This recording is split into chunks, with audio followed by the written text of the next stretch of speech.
July August গণ অভ্যুত্থানের কথা যুক্ত হচ্ছে নতুন শিক্ষাবর্ষের পাঠ্য বইয়ে।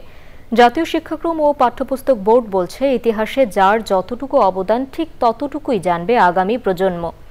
বাংলাদেশের জন্মের ইতিহাসে শেরেবাংলা, ভাসানী ও জিয়ার অবদানের কথাও যুক্ত করা হচ্ছে। থাকছে শেখ মুজিবুর রহমানের ৭ই মার্চের ভাষণ। মোস্তফা মল্লিকের রিপোর্ট। আগামী শিক্ষাবর্ষের পাঠ্যপুস্তকের কমপক্ষে ৯০% জানুয়ারি মাসের মধ্যেই সারা দেশের শিক্ষার্থীদের হাতে পৌঁছে যাবে বলে আশা করছে জাতীয় পাঠ্যপুস্তক বোর্ড এনসিটিবি। ছাত্র জনতার আন্দোলন ও গণ অভ্যুত্থানে অন্তর্বর্তী সরকার ক্ষমতায় আসার পর পাঠ্য বইয়ে বেশ কিছু বিষয় পরিবর্তন আনার সিদ্ধান্ত হয়। এ অবস্থায় জুলাই আগস্ট গণ অভ্যুত্থানের ঘটনাকে যুক্ত করে লেখা নতুন পাণ্ডুলিপিতে বই ছাপার কাজ শেষ পর্যায়ে। পরিমার্জন করতে গিয়ে আমরা জুলাই বিপ্লবের ধারণাকেও আমরা সেখানে আনার চেষ্টা করেছি। পঞ্চম শ্রেণী থেকে নবম শ্রেণী পর্যন্ত, দশম শ্রেণী পর্যন্ত বইগুলোতে বাংলা এবং ইংরেজিতে বিভিন্ন কন্টেন্ট আকারে এটি যাবে। প্রতি শ্রেণীর বইতে, বেশ কিছু বইতে আমরা জুলাই এই যে গ্রাফিতি আমাদের বাচ্চারা যে দেওয়ালে এঁকেছে, তাদের মনের কথা, তাদের স্বপ্নের কথা, সেগুলো আমরা দিয়েছি। আগে রাজনৈতিক একজন ব্যক্তির গুণকীর্তন এবং তার সাফল্য গাথা, তার বাণী, এগুলো যেত। এখন প্রশ্ন হতে পারে যে জুলাই বিপ্লবেরটা দিলেন কেন? জুলাই বিপ্লব তো শিশুদেরই বিপ্লব, শিক্ষার্থীদেরই বিপ্লব এবং সবার অংশগ্রহণ।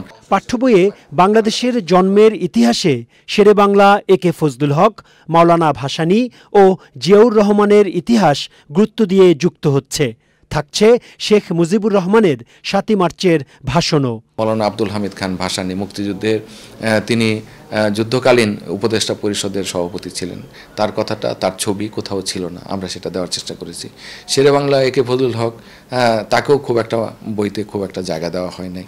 আমাদের স্বাধীনতার যিনি ঘোষণা করেছেন কালুরঘাট বেতার কেন্দ্র থেকে মেজর তৎকালীন জিয়াউর রহমান, তার যে একাধিক যে ভাষণ, ঘোষণা, সেটাও আমরা সংযোজন করেছি।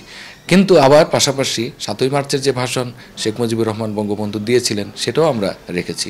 তো সব মিলিয়ে আমরা কারো একক অবদান না, ইতিহাস যা তাই আমরা দেওয়ার চেষ্টা করেছি। তবে এবছরের বইতে খুব বেশি পরিমার্জন করার আমাদের সুযোগ ছিল না, যে কারণে আমরা যতটুকু দেওয়া সম্ভব ইতিহাসকে যাতে বিকৃতি না হয়েছে সেগুলোকে পরিমার্জন করে আমরা দেওয়ার চেষ্টা করি। এনসিটিবি বলছে, গত কয়েক বছর আন্তর্জাতিক দরপত্রের মাধ্যমে পাঠ্য বইয়ের বড় একটি অংশ ভারত থেকে ছাপা হতো, কিন্তু এবার সব বই ছাপা হচ্ছে বাংলাদেশে।